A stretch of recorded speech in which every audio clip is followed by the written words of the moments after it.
अस्सलामु अलैकुम अल्लाहुम्मा सल्ली अला वअला आले मोहम्मद सल्लल्लाहु तआला अलैहि वसल्लम। वेलकम टू स्ट्रेट फॉरवर्ड तव्हांखे प्रोग्राम में भली कार चईंदासीं। यकीनन पाकिस्तान जे लाइ हिकिड़ो वॾो ॾींहुं आहे। वॾो ॾींहुं हिन करे आहे छो जो असांखे यादि आहे कि पाकिस्तान मां ई पहिरीं दुनिया जी ख़ातून वज़ीर आज़म शहीद मोहतरमा बेनज़ीर भुट्टो आई। हाणे असां ॾिठोसीं कि पाकिस्तान में पहिरीं चीफ मिनिस्टर ख़ातून मरियम नवाज़ साहिबा पंजाब में अची चुकी आहे, उत खणी चुकी आहे, सिस्टम खे संभाले चुकी आहे। यकीनन हुन अॼु तकरीर बि कई आहे ऐं वरी इंपॉर्टेंट तकरीर कई, हिकिड़ो मैसेज ॾिनो आहे फ्लोर ऑफ द हाउस में। असांखे ख़बर आहे कि सिंध असेंबली में बि मुराद अली शाह साहब वॾा इंपॉर्टेंट मैसेजिस पूरी पाकिस्तान खे ॾिना आहिनि, वोटर्स खे ॾिना आहिनि। बट बिफोर दैट मां मरियम नवाज़ साहिबा जी ॻाल्हि कयां त यकीनन हिकिड़ी वॾी अचीवमेंट पाकिस्तान जे डेमोक्रेटिक सिस्टम लाइ। कुझु माण्हू त इहो बि चवनि था कि अचण वारे ॾींहंनि में मरियम नवाज़ साहिबा, छो जे करे नवाज़ शरीफ़ साहब बि पहिरियों चीफ मिनिस्टर पंजाब ठहियो, पोइ प्राइम मिनिस्टर जे लाइ एलिजिबल थियो। मरियम नवाज़ साहिबा बि हाणे हिन पोज़ीशन खां पोइ प्राइम मिनिस्टर जी पोज़ीशन लाइ एलिजिबल थी वेंदियूं। त यकीनन हिकिड़ी वॾी अचीवमेंट आहे। ऐं वुमेन एम्पावरमेंट लाइ त असां सदाईं ॻाल्हि कंदा रहंदा आहियूं। यकीनन इहे वुमेन एम्पावरमेंट डेमोक्रेटिक निज़ाम में, जमहूरी निज़ाम में बि अचणु घुरिजे ऐं ॾिसण में बि ख़बर पए कि हा ईअं ई थिए थो। पर असांखे ख़बर आहे त मरियम साहिबा जेका तकरीर कई आहे, खोड़ सारी ॻाल्हियूं कयूं आहिनि। चयो अथऊं कि सरकारी अस्पतालनि में एमरजेंसी में अद्वियात फ्री हूंदियूं। मां सोचण ते मजबूर थियुमि, सिंध में त ऑलरेडी फ्री आहिनि। ऐं ॿियो मरियम साहिबा जेका ॻाल्हि कई कि जेका बि ख़वातीन खे हिरासां कंदा त उहो मुंहिंजी रेड लाइन आहे। ऐं अॼु ई हिकिड़ी सोशल मीडिया ते वीडियो वायरल थी वई मरियम साहिबा जी, जंहिंमें उज़मा कारदार साहिबा उन्हनि खे मिलण जी कोशिशि थियूं कनि, उन्हनि जे गले थी मिलनि, ऐं जंहिं ते उन्हनि जो हथु परे थी करे मरियम साहिबा। ऐं इन ते इलाही तनक़ीद बि थी मरियम साहिबा ते, सोशल मीडिया ते ट्रोलिंग भी थी। शेख रोहेल असगर साहब मेरे साथ इस वक्त मौजूद हैं, किसी तारुफ के मोहताज नहीं है, पाकिस्तान मुस्लिम नून के सीनियर रहनुमा है। शेख साहब अस्सलाम वालेकुम, बहुत बहुत शुक्रिया सर आपके कीमती वक्त के लिए। शेख साहब आप सुन सकते हैं मुझे? हाँ, मैं सुन रहा हूँ। शेख साहब पहले तो ये बताइए, कुछ ऐसी खबरें थी कि before I ask you question about Maryam Nawaz कि आप काफी सर दिल बर्दाश्ता हुए हैं शिकस्त के बाद। Sir I hope that is not true. कसम से आपको बहरहाल किसी मेरे दुश्मन ने उड़ाई ये बात। दुश्मन ने उड़ाई है, अल्लाह का शुक्र। हाँ, मेक्स मी हैप्पी। आराम से खाना खाता हूँ, आराम से खाना खाता हूँ, अपनी एक्सरसाइज करता हूँ, रूटीन में अपने ऑफिस जाता हूँ, दोस्तों से मिलता हूँ, शाम को उनके पास चाय के लिए जाता हूँ, उनका शुक्रिया अदा करता हूँ, गपशप मारता हूँ। अच्छी नॉर्मल जिंदगी है यार। ये क्या, कौन ये ऐसी बातें सोचता है? फिर आई गेस वो जो खानदानी दुश्मनी में सर रिसेंट अभी मर्डर हुआ था, थर्ड जनरेशन, उसने आपको उदास किया था? नहीं, मेरा उससे कोई ताल्लुक नहीं। कोई ताल्लुक नहीं। मैं माजी है, वो माजी है, माजी खत्म हो गए, बस खत्म हो गए तो खत्म हो गए। पीछे मुड़ के देखोगे तो फिर आप आगे नहीं चल सकते। माशाल्लाह, खूबसूरत बात कही आपने, बहुत खूबसूरत। शेख साहब, मरियम साहिबा ने माशाल्लाह से पहले तो ओथ ले लिया। ये कितनी बड़ी बात है कि खातून वजीर आला सामने आई हैं वुमेन एम्पावरमेंट के लिए, डेमोक्रेटिक सिस्टम के लिए, पाकिस्तान के लिए। शेख साहब बिल्कुल सही, बिल्कुल ठीक है। ये तो एक मेरे ख्याल में 51% है ख्वातीन की आबादी इस मुल्क में, तो एवरीबॉडी शुड बी प्राउड। हाँ, उसको फख्र होना चाहिए कि यार खातून इतने बड़े सूबे की चीफ मिनिस्टर हैं। बस ये दुआ कीजिए कि खुदावंद करीम उनको कामयाबी दे और सूबे की खिदमत करें। सर वैसे आपकी नजर में कितना चैलेंजिंग होगा ये काम मरियम साहिबा के लिए? चैलेंजिंग तो कोई चीज ऐसी नहीं है जो चैलेंजिंग नहीं होती, लेकिन उसमें यह है कि देखना तो ये होता है कि चलेंगी, उनकी टीम होगी। अब देखें ना, जैसे उन्होंने स्पीकर का चुनाव किया, कंपोनेंट आदमी को स्पीकर बना दिया आपने, और उसने साबित किया अपनी पहली ही स्पीच में स्पीकर ने साबित कर दिया कि बाकी वो इस काबिल था कि उसको इस मंसूबे में बैठाया जाए। इस तरह अगर बाकी टीम भी उनकी काम करने वाली होगी तो मेरे ख्याल में आहिस्ता आहिस्ता कर लेंगे। जो प्रोविंशियल चैलेंजेस हैं उनको एड्रेस कर लेंगे वो। सर आपको लगता है उज़मा कारदार साहिबा का कोई सियासी मुस्तकबिल नहीं रहा? नहीं, ऐसी कोई बात नहीं है, बिल्कुल ऐसा कुछ नहीं है। देखिए तस्वीर, मैं अभी आपका इंट्रो सुन रहा था, चाहे कि वो बदकिस्मत मेरी कि मुझे पूरी तरह समझ नहीं आ रही थी, लेकिन मुझे आ रही थी समझ। तो ये है कि तस्वीर का एक रुख हमारी एक आदत बन गई हुई है ना। हमें शौक है कि हम तस्वीर का एक रुख दिखा के अपनी वो लाइकिंग और क्या क्या उसको कहते हैं आप, फॉलोइंग आप बढ़ा लेते हैं। लेकिन आप तस्वीर का दूसरा रुख देखिए। हलवा पूरी सर, वो तस्वीर का दूसरा रुख ये है कि मोहतरमा कारदार साहबा ने ये आज खुद का, और मैं मतलब विटनेस भी यही है कि जब आपके हाथ किसी चीज से गंदे हुए हों, जब आप कोई चीज खा रहे हैं, और खास तौर पे अगर आप पूरी हलवा खा रहे हैं, तो पूरी हलवा ऐसा नहीं होता कि आप अपने हाथ गंदे होने से बचा सकें, फॉइल लगा होगा। और ये तो उन्होंने खुद अपना हाथ खींचा है, जज्बात में आगे हुई हैं, और उन्होंने जब देखा कि ये मेरे हाथ सारे खराब है, तो उन्होंने खींचा। ये एक तस्वीर का एक रुख था कि वो जी हाथ पीछे कर दिया, हाथ पीछे किया उन्होंने, खुद किया। शेख साहब आप माशाल्लाह इतने सीनियर पॉलिटिशियन, आपने सर अल्लाह ने आपको हर नेमत से नवाजा सर। सर कभी ऐसा आप सोच सकते हैं कि सर एक पार्लियामेंटेरियन हो, पढ़ा लिखा हो, और उसके हाथ सालन में हलवा पूरी में गंदे हुए हों, और वो किसी से गले मिलने जा रहा हो, वो भी उसका पॉलिटिकल लीडर जो कि उस दिन चीफ मिनिस्टर बना हो? मुझे नहीं पता, मैं उनकी बात कर रहा हूँ, कारदार साहबा की बात कर रहा हूँ। वो तो मुझे लगता है उन्होंने अपनी कुर्सी बचाने के लिए और माफी मांगने के लिए वीडियो बनाई, लोग तो यही समझ रहे हैं सर। लोगों जो देखें, बात ये जो मुखालिफ है वो नेगेटिव ही सोचेंगे ना, उन्हें मुस्लिम सोचने की क्या जरूरत है, वरना ऐसी कोई बात नहीं है। अगर ऐसा कुछ हो भी जाता है तो कौन से तूफान आ गए, क़यामत टूट पड़ी है यार, हो जाता है, जज्बात में हो जाता है, गलती से हो जाता है, सहमन हो जाता है, कुछ हो जाता है, ऐसा चीज नहीं है जिसको आप लेके बैठ जाए। आप देखने वाली बात यह है, इधर उन्होंने अपना मनसब संभाला है, उधर वो चली है, उधर उन्होंने थानों के अपना इंस्पेक्शन शुरू कर दिए। अब इस चीज को तो आप अप्रिशिएट करें ना। बिल्कुल करते हैं सर, मैं आपकी खातिर यकीनन मैं हमेशा करता हूँ। ये बताइए सर, फॉर एग्जांपल मरियम साहिबा ने एक बात कही कि इमरजेंसी में अब अद्वियात फ्री होंगी, तो सिंध के बहुत सारे लोगों ने बोला कि सिंध की इमरजेंसी में तो पहले से अद्वियात फ्री हैं। सिंध में क्या क्या फ्री है, मैं क्या कर सकता हूँ? सर मुराद अली शाह साहब ने आज फ्लोर ऑफ द हाउस पे कहा कि हमने किसान कार्ड भी दे दिया है, मजदूर कार्ड भी दे दिया है। सर बड़ी स्पीड से एग्जीक्यूशन जारी है बिलावल साहब के मंशूर के ऊपर, पहले दिन पे ही। मेरी आवाज तक पहुंच सकती है तो रेगिस्तान को, सराह को पानी दे दीजिए, बस कराची को पानी दे दीजिए, वो जो पानी माफिया उससे जान छुड़वा दीजिए। कराची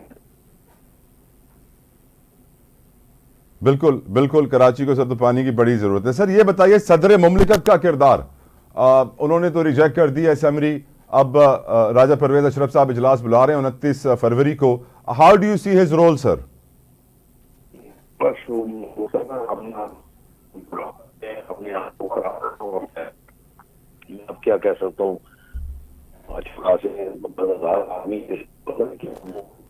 शेख साहब लाइन में थोड़ी सी डिस्टर्बेंस है, हम एक ब्रेक की तरफ बढ़ते हैं, वापस आते हैं ताकि दोबारा आपसे कनेक्शन क्रिएट करें और इस डिस्टर्बेंस को दूर कर सकें। हिकिड़ी ब्रेक वठो, ब्रेक खां पोइ डिस्कशन कंटिन्यू कंदासीं। Don't go anywhere, we will be right back.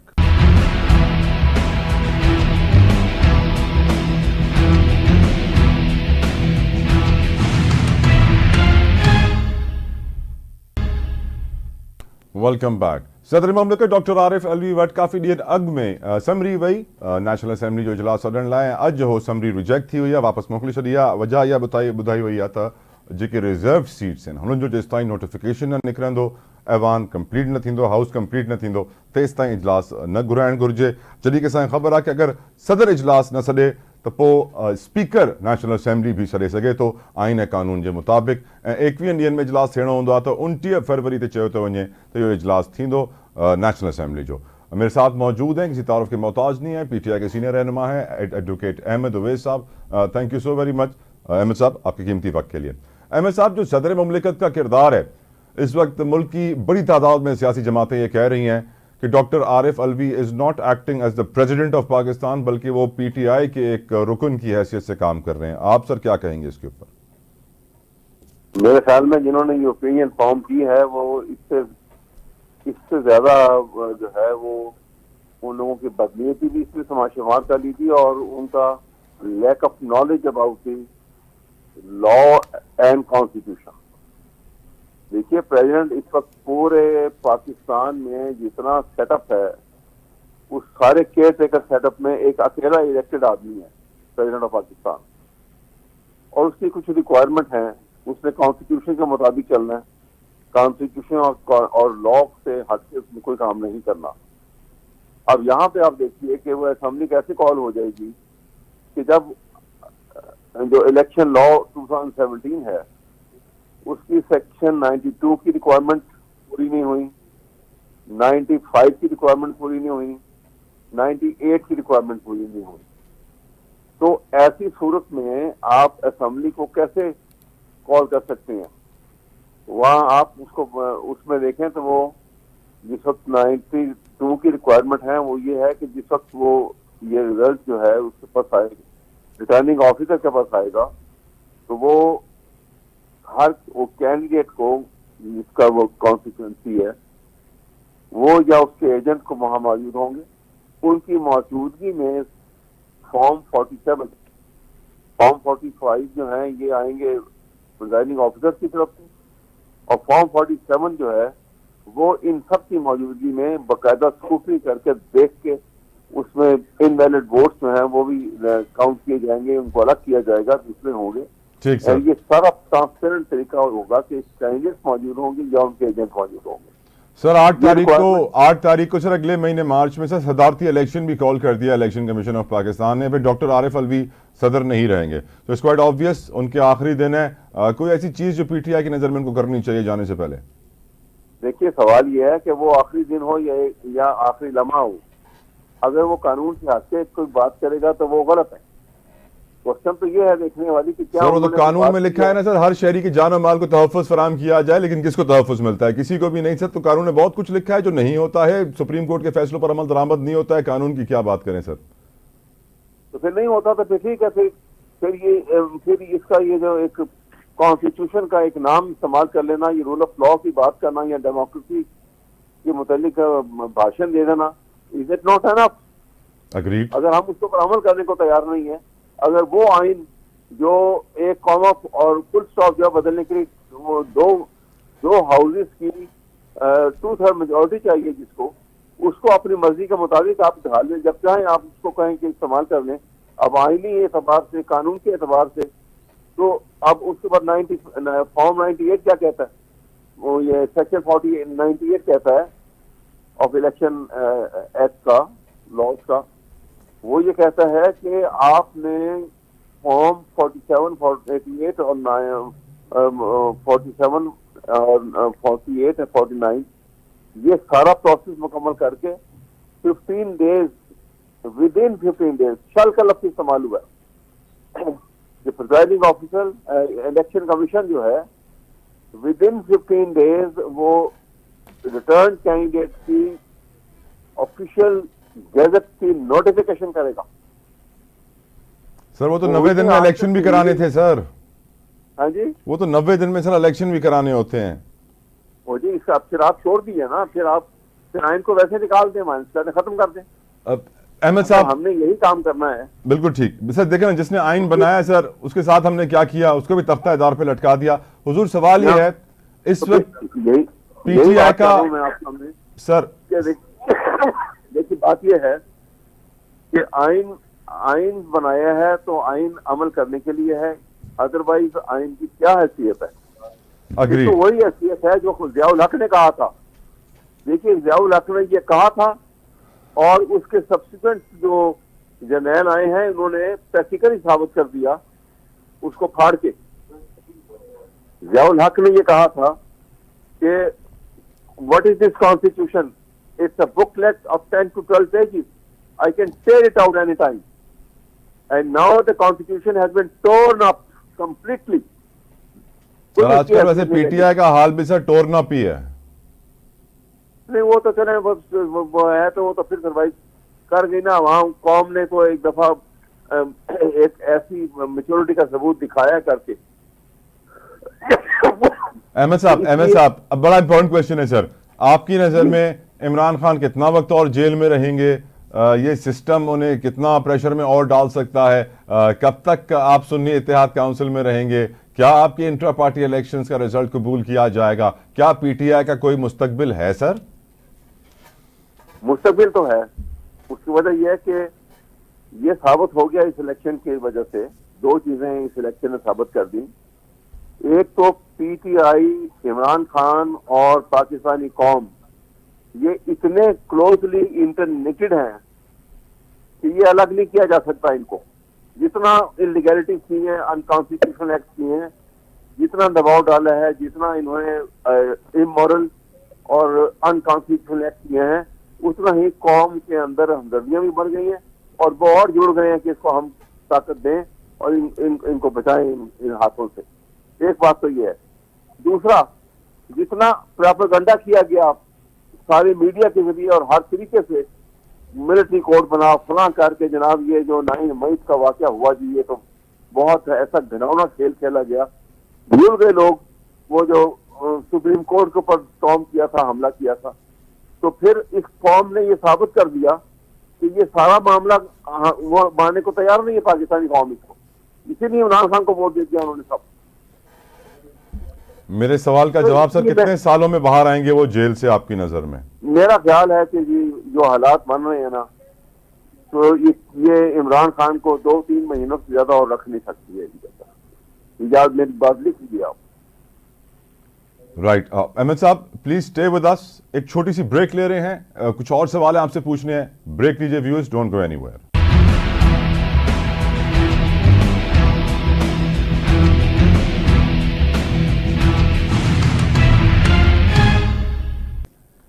Welcome back to straight forward. मेरे साथ इस वक्त दो बड़े कमाल मेहमान मौजूद हैं। एडवोकेट अहमद अवैस साहब फ्रॉम पीटीआई, और हमें ज्वाइन किया है पीपल्स पार्टी के सीनियर रहनुमा हैं आजिज धामरा साहब। किसी तारुफ के मोहताज नहीं। आजिज साहब, thank you so very much sir, आपने अपना कीमती वक्त हमारे लिए निकाला।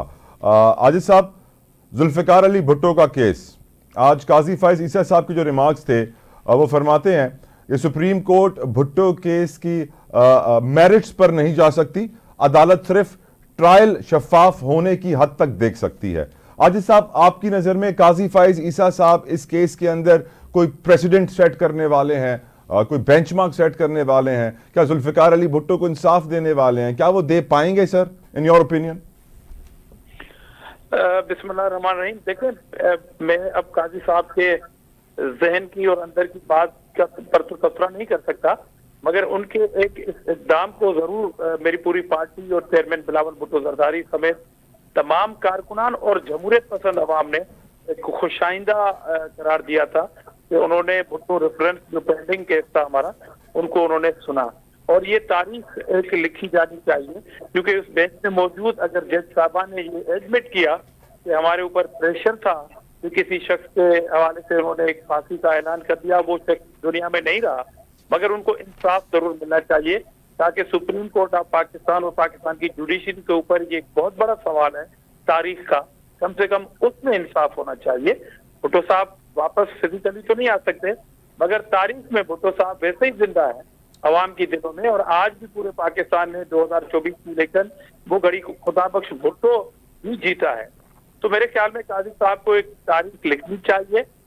उसके ऊपर कितना प्रेशर होगा या नहीं होगा मैं इसमें भी नहीं जाना चाहता, मगर इंसाफ जरूर मिलना चाहिए। और वो इंसाफ इसलिए भी मिलेगा कि हमने कोर्ट किया हुआ है इस रेफरेंस में, तो साबिक बेंच मेंबर जो है उन्होंने ये बात नसीर हसन शाह साहब ने कही कि हमारे ऊपर प्रेशर था। तो मेरे ख्याल में हमें उम्मीद है कि सुप्रीम कोर्ट के ऊपर लगे हुए इस दाग को काजी साहब धोने की पूरी कोशिश भी करेंगे और इंशाल्लाह धोएंगे। एडवोकेट अहमद अवैस साहब, आपकी ओपिनियन इस पूरे केस के ऊपर क्या है? आज काजी फाइज ईसा साहब ने यह भी कहा, अगर अदालत गलती करे तो इस्लाम क्या कहता है, हमें समत ठीक करनी चाहिए, अपनी डायरेक्शन ठीक करनी चाहिए। आपके ओपिनियन में सर क्या कोई बेंचमार्क सेट होगा अहमद साहब?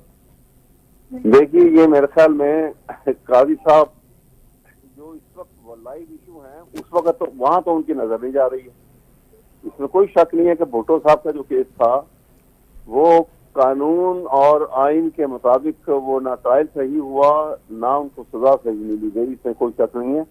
और यही वजह है कि उस केस को उसका जो उनका जो रिपोर्टेड जजमेंट है उसको किसी भी केस के अंदर एज ए प्रेसिडेंट पेश नहीं किया जाता। ये बात दुरुस्त अपनी जगह, लेकिन आज इस मौके के ऊपर जहां इतने बड़े बर्निंग इश्यूज हैं, उन्हें फंडामेंटल राइट्स की वायलेशन नजर नहीं आती, सुबह शाम हो रही है। उन्हें ये नजर नहीं आता है कि अदालत जो है रात 11 बजे किसके हुक्म से बैठी हुई है और कहती है कि जी मेरी मजबूरी है, जहाँ हमें अभी शादी चाहते हैं आज ही करवानी है रात को। उनको ये नजर नहीं आता है कि वो खवातीन के साथ जेलों में जाके जो गैर इंसानी और गैर अखलाकी सलूक जिसकी सारी डिटेल आ चुकी हुई है मीडिया के पास, वो कैसे होती है। जज कहते हैं कि justice is blind but not the जज। काजी साहब को ये भी तो इंतहाई जरूरी है उनके लिए, इन बातों का ख्याल रखना भी तो उतना ही अहम है, इतना ही जरूरी है। तो वो बातें नजर आनी, ये तो मैं आपको पहले कह चुका हूँ जहां तक इस केस का ताल्लुक है। लेकिन केस को अहमियत देना और इन जो इस वक्त जो इश्यूज हैं, बर्निंग इश्यूज हैं, जो आइन की वॉलेशन हो रही हैं, हर वक्त हो रही हैं, फंडामेंटल राइट्स को जब आप इग्नोर करते हैं या उसकी वॉलेशन करते हैं या उसकी ओपन इंफ्रिंजमेंट होती है और उसका नोटिस नहीं लेती अदालत, इसका मतलब है कि वो अपने ओथ की पासदारी नहीं कर रही अदालत। क्योंकि अदालत जो है वो चाहे चीफ जस्टिस है या जज सुपीरियर कोर्ट का, वो अपने ओथ में कहता है कि I will preserve, I shall preserve, protect and defend the constitution of Pakistan. तो जब तक वो फंडामेंटल राइट्स को फराहम नहीं करता और लोगों के वॉलेशन फंडामेंटल राइट्स की जो हो रही है उनको कंट्रोल नहीं कर सकता और उनको दिलवाता नहीं है फंडामेंटल राइट्स, तो वो अपने ओथ को वायलेशन कर रहा है। कादी साहब अपने ओथ को वायलेशन कर रहे हैं, वो उनको वो नजर आना चाहिए ज्यादा, वो क्यों नजर नहीं आती उनको? राइट सर, सारी अदालतें कर रही हैं इस वक्त, और वो पकड़े कि किसकी अदालत हुक्म से ही जज जो है इसी रात को अदालतें लगाते हैं और कहते हैं जी और गैर कानूनी तरीके से तो सर आप यही कह रहे हैं ना अहमद साहब की अदालतें भी आजाद नहीं है? बिल्कुल नहीं है, कोई शक नहीं है। मैं इसको चैलेंज करता हूं और मैं पेश होने को तैयार हूं। अगर ये और किसने कैद किया है सर अदालतों को? हाँ जी, किसने कैद और पाबंद का शिकार किया है अदालतों को सर? किसने किया ये तो ये कोई कहने की बात है? मैं नहीं कह सकता सर, मुझे मालूम भी नहीं, आप बता दें सर। मैं बता देता हूं आपको। देखिए, जो पाकिस्तान जो हुकूमत जो बनाते हैं और तमाम बाकी जितने एम्प्लॉइज हैं वो गवर्नमेंट सर्वेंट कहलाते हैं। गवर्नमेंट सर्वेंट को ये हक हासिल नहीं है कि वह हुकूमत को डायरेक्ट करे और हुकूमत बनाने में उसका कोई हाथ हो। यहाँ पे गवर्नमेंट सर्वेंट जो है वो हुकूमत से भी एक स्टेप आगे है, वो आइन से भी बालातर है। जब तक ये सिलसिला खत्म नहीं करेंगे कभी किसी नौयत का ना पीस पाकिस्तान में आ सकता है, ना कोई तब्दीली फॉर बेटरमेंट आ सकती है, और इंस्टेबिलिटी जो है वो जो है वो बढ़ती चली जाएगी। यकीनन। आजिज साहब, आज मुराद अली शाह साहब ने जो sir floor of the house पे तकरीर की, उन्होंने इसमें कहा कि वो किसान कार्ड भी दे चुके हैं, मजदूर कार्ड भी दे चुके हैं। सर फिर बहुत सारे लोग ये कहने लगे आजिज साहब कि पीपल्स पार्टी ने जिस रफ्तार से अपने मंशूर पे काम किया है, शायद तारीख में दुनिया में कोई ऐसी सियासी जमात नहीं होगी जिसने इस रफ्तार से पहले दिन के ऊपर इतनी चीजें डिलीवर कर दी। सर ये तो बड़ी अचीवमेंट है, आप अग्री करेंगे सर? जी देखें, पीपल्स पार्टी की जो अचीवमेंट है ना, तो इस बार आप देखेंगे कि पीपल्स पार्टी के वोटों में बहुत बड़ा इजाफा हुआ है और पीपल्स पार्टी आज भी वफाक की अलामत के तौर पर मौजूद है। बलूचिस्तान, KP, पंजाब और सिंध में मौजूद है और सिंध में परफॉर्मेंस की बुनियाद पर चौथी बार पीपल्स पार्टी पे अवाम ने एतमाद किया है। तो जाहिर है हमने यूथ कार्ड का भी चेयरमैन बिलावल भुट्टो सरदारी साहब ने इस कौम से, इस मुल्क की यूथ से प्रॉमिस किया है। टेक्निकल एजुकेशन जो ऑलरेडी सूबे में बेनजीर यूथ डेवलपमेंट प्रोग्राम के तौर पर चल रही है, उसको मजीद एक्सटेंशन देने की बात है। तो ये बातें हैं जिसकी वजह से लोग एतमाद करते हैं और पंजाब में भी इंप्रूव किया है पीपल्स पार्टी में, बलूचिस्तान में किया है, KP के अंदर हमारी सीटें हैं और आने वाले दौर के अंदर इंशाल्लाह पीपल्स पार्टी वफाक की एक मजबूत और बड़ी जमात के तौर पर सामने आएगी। बिल्कुल। सर आजिज साहब, जो बात अभी अहमद अवैस साहब से मैं कर रहा था सर, क्या अदालतें आजाद हैं? आप कैसे समझते हैं आजिज साहब? मैंने अवैस साहब की बात नहीं सुनी क्योंकि उनकी वाइफ मेरे, तो अहमद अवैस साहब का ये ओपिनियन था आजिज साहब की अदालतें आजाद नहीं हैं। अहमद अवैस साहब किस पार्टी की नुमाइंदगी कर रहे हैं? अहमद अवैस साहब सीनियर कानूनदान भी हैं सर, PTI से भी हैं। आई एम सॉरी क्योंकि आवाज ना, बिल्कुल मैं समझ रहा हूँ, ऑडियो की थोड़ी सी प्रॉब्लम है, लेकिन इनके ओपिनियन में सर अदालतें आजाद नहीं हैं। जो सबसे ताकतवर हैं वो अदालत को कंट्रोल करते हैं, जो हुकूमतें बनाते हैं, गिराते हैं, वही अदालतों को कंट्रोल करते हैं। और इसीलिए जुल्फिकार अली भुट्टो एक माजी का केस है, उसे उठाया जा रहा है। हाल के अंदर मौजूदा में बहुत सारे इंपॉर्टेंट केसेस हैं जिनको उठाना पहले जरूरी था। मेरे ख्याल में भुट्टो रेफरेंस को उठाना एक तारीख की रिक्वायरमेंट है, किसी न किसी दौर के अंदर ये उठानी थी और बड़ा लेट हुआ है। अगर ये ओपिनियन है कि अभी नहीं तो फिर कब? बहुत लेट हो चुकी है, इसलिए ये रेफरेंस सुनना मेरे ख्याल में तारीखी तकाज़ाएं हैं हमारी। जहाँ तक अदालत के आजाद होने का मामला है तो इसी अदालतों में आप देख रहे हैं रिसेंटली बड़ी जमानतें भी हो रही हैं, तो वो अगर जमानतें हो रही हैं तो अगर अदालतें कर रही हैं तो मेरे ख्याल में खुश आइंदा बात है। फंडामेंटल राइट्स को तहफुज देना अदालतों की जिम्मेदारी है, मगर अदालतों के अब जैसे बंदियाल साहब की अदालत का या साकिब निसार साहब की अदालत की हम मिसाल लेंगे तो उसमें इस तरह की चीजें हमें भी अपील होती हैं कि वो प्रेशर में आके किस तरह फैसले होते हैं, जिससे मेरे ख्याल में कौम के एतमाद का फिर फुकदान पैदा हो जाता है। राइट। अहमद अवैस साहब, मुल्क की मुआशी सूरत हाल, जहां बहुत सारी सियासी जमातें ट्रेजरी बेंच से बैठना चाहती थी, आज ज्यादातर अपोजिशन में बैठना चाहती हैं। वजह यही बताई जाती है मुआशी चैलेंजेस, मुश्किल फैसले करने हैं, रियासत की खातिर सियासत कुर्बान करनी है मुल्क के वसीतर मफाद में। सवाल यह है, आप कैसा मुआशी मुस्तकबिल देख रहे हैं कि जबकि हमें IMF से अब 6 से 8 अरब डॉलर्स का एक्सटेंडेड फंड फैसिलिटी के प्रोग्राम में जाना है और उसके अलावा हमारे पास कोई और ऑप्शन है नहीं, और अगर वो नहीं मिला तो मुश्किलात ही मुश्किलात, और 271 अरब डॉलर्स के सर हमारे मजमूई कर्जे हो चुके हैं, 271 बिलियन डॉलर सर। देखिए, बात यह है कि माशी मुश्किलात जो हैं और जो हालत पाकिस्तान की है वो तो बहुत ही इस वक्त खतरनाक हद तक खराब हो चुकी है, और उसमें अभी सुधरने का कोई मुझे ऐसा टर्निंग पॉइंट भी नजर नहीं आता। उसकी रीजन ये है सबसे बड़ी कि पाकिस्तान के transparent, free and fair election was the only answer, कि जहां पे कंसेंसस बिल्ट होता है, कौम खड़ी हो जाती है साथ हुकूमत के।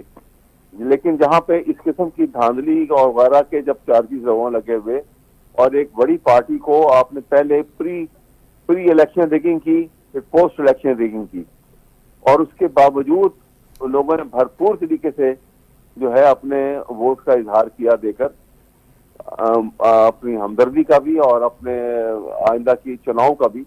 तो ये सारी बातों को जब इग्नोर किया गया तो ऐसी हुकूमत जब बन के आएगी सामने, वो इन चैलेंजेस को कैसे निपटेगी जिसके पास खुद जो है वो मॉरल अथॉरिटी नहीं है।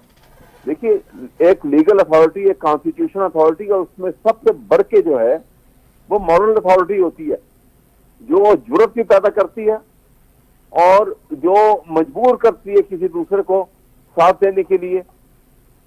ये दोनों चीजें हमें नजर नहीं आती यहाँ पर। ठीक सर, ठीक सर। आजिज धामरा साहब, मुल्क का मुआशी मुस्तकबिल आपकी नजर में रोशन है सर? देखिए, मुआशी जो सूरत हाल है इस मुल्क की, वो बहुत ही एक तशवीशनाक सूरत हाल से गुजर रही है। और जैसा कि आपने कहा कि बहुत सारी पार्टियां जो हैं वो में आना भी चाह रही थी, मगर मुआशी सूरत हाल को देख के वो हकीकत से नजरें चुराते वापस जा रही हैं। अगर किसी ना किसी को पहल करनी है, किसी ना किसी को अपनी सियासत से ज्यादा रियासत की बात करनी है, और रियासत को बचाने के लिए मुआशी सूरत हाल से इस्तेहकाम जरूरी है। यही वजह है कि बिलावल भुट्टो जरदारी साहब ने जो कहा कि हमारे पास नंबर मौजूद नहीं है, हम प्राइम मिनिस्टर नहीं बनने। ये बहुत ही मेच्योरिटी का मुजाहरा किया है पीपल्स पार्टी ने और उनकी लीडरशिप ने कि हमारे पास नंबर नहीं है तो हम बजट नहीं कि हमें प्राइम मिनिस्टर बनाया जाए। दूसरी जानब उन्होंने वोट देकर इस हुकूमत को इस्तेहकाम बख्शा है, बैसाखी दी है कि आप मुआशी सूरत हाल में अगर सारी सूरत हाल से काम करना चाहेंगे तो हम आपके साथ हैं, हम अपने वोट दे रहे हैं, मगर वापसी में वजारतें नहीं ले रहे हैं। तो वोट देके हम हुकूमत बनाने जा रहे हैं, और उस हुकूमत का को हम सपोर्ट करेंगे कि अगर वो मुल्क की मुआशी सूरत हाल जो तशवीशनाक है तो इस्तेहकाम बचने के लिए अगर काम करेगी गवर्नमेंट तो हम उनके साथ होंगे। यही एक पॉलिटिकल पार्टी की निशानी होनी चाहिए। अगर कोई इस रियासत से, इस मुल्क से कोई सच्चा है तो मेरे ख्याल में कि वो इलेक्शन की हद तक एक दूसरे के खिलाफ बयानात, प्रेस कॉन्फ्रेंस, कागजों में बात करना बिल्कुल बनता है, मगर पार्लियामेंट के वजूद में आने के बाद जब हम सबको ये इल्म है कि मुल्क की मुआशी सूरत हाल पे काम करने की जरूरत है तो हमें एक दूसरे के साथ टेबल पे बैठना पड़ेगा, पार्लियामेंट में एक दूसरे को सपोर्ट करनी पड़ेगी। बाकी मामलात में हम एक दूसरे के ऊपर तनकीद भी करेंगे, अपोजिशन का किरदार भी अदा करेंगे, मगर मईशत को ठीक करने के लिए, पटड़ी पे लाने के लिए हम सबको काम करना पड़ेगा। और मैं समझता हूँ कि हुकूमत सीरियसली काम करे, अपोजिशन इस पॉइंट पे हुकूमत का साथ दे तो 2 साल तक हमें इस सूरत हाल से गुजर के कहीं एक अच्छाई की उम्मीद पे आना पड़ेगा। Thank you so very much, बड़ी मेहरबानी आजिज धामरा साहब, बहुत बहुत शुक्रिया। अहमद अवैस साहब, सीनियर एडवोकेट फ्रॉम PTI, ॿिन्हिनि महिमाननि जो बेहद मशकूर ऐं शुक्रगुज़ार आहियां। ऐं आख़िर में असां पंहिंजे प्रोग्राम में डिस्कस करणु चाहींदासीं फ़लस्तीन जी सूरत हाल असांखे ख़बर आहे कि हिन महिल ताईं 30,000 बेक़सूर मज़लूम फ़लस्तीनियनि खे शहीद कयो वियो आहे, जंहिंमें हद खां वधीक ॿार ऐं बचा आहिनि ऐं दुनिया ख़ामोश आहे। दुनिया ख़ामोश आहे छो जे करे इज़राइल वॾो ताक़तवर आहे ऐं इज़राइल जी ताक़त जे साम्हूं वॾा वॾा झुकी वेंदा आहिनि। दुनिया जो 80-90% पैसो इज़राइलियुनि वटि आहे। हिटलर अगरि 313 छॾिया बाक़ी सभिनीनि खे मारे छॾियईं त हुन महिल ई चई छॾियो कि दुनिया खे ख़बर पइजी वञे कि मां छो हिननि खे ईअं मारियो आहे गैस सां, हिन करे मूं 313 छॾिया आहिनि ताकी ख़बर पए दुनिया खे कि यहूदी कहिड़ा ख़तरनाक ऐं असांजो क़ुर ऐं पाक में भरियल आहिनि अलाह साईं जी आयतूं जंहिंमें लिखियल आहिनि कि यहूदो नसारा मुस्लमान जा कॾहिं दोस्त कोन था थी सघनि। हदीसनि में ॿुधाया विया आहिनि नबी करीम सल्लल्लाहु अलैहि वसल्लम, पर असां मुस्लमान सम्झंदा न आहियूं। ख़ैर हिन महिल मुस्लमान फ़लस्तीन जा इलाही ख़तरे में ऐं जेको जेनोसाइड नस्ल कुशी उते थिए पई। अॻु में इहो चयो वियो कि फ़लस्तीन में जेके गैस जा रिज़र्व्स आहिनि उहे बि इज़राइल खे खपनि पिया। ऐं हाणे मूंखे रीसेंट न्यूज़ इहा मिली कि इज़राइल उते गैस जी एक्सप्लोरेशन ऐं ड्रिलिंग जे लाइ अप्रूवल्स ॾेई छॾिया आहिनि। गाज़ा में जेके 23 लाख पीपल 2.3 मिलियन माण्हू जेके उते रहनि पिया उहे सभु हिकिड़े कुंड में हलिया विया आहिनि। गाज़ा फ्लैट थी चुकियो आहे, उते खाइण लाइ कुझु कोन्हे ऐं दुनिया ख़ामोश आहे। स्पेशली जेका मुस्लिम उम्मा आहे, जेके वॾा वॾा मुस्लमान मुल्क आहिनि, हुन में ऑफकोर्स सऊदी अरब आहे, उनमें ऑफकोर्स मुतहद अरब अमारात आहे, उनमें ऑफकोर्स ॿिया बि मुल्क आहिनि जेके ताक़तवर आहिनि, कोयत आहे, जॉर्डन आहे, जेके काफ़ी कुझु करे सघनि था पर नथा कनि।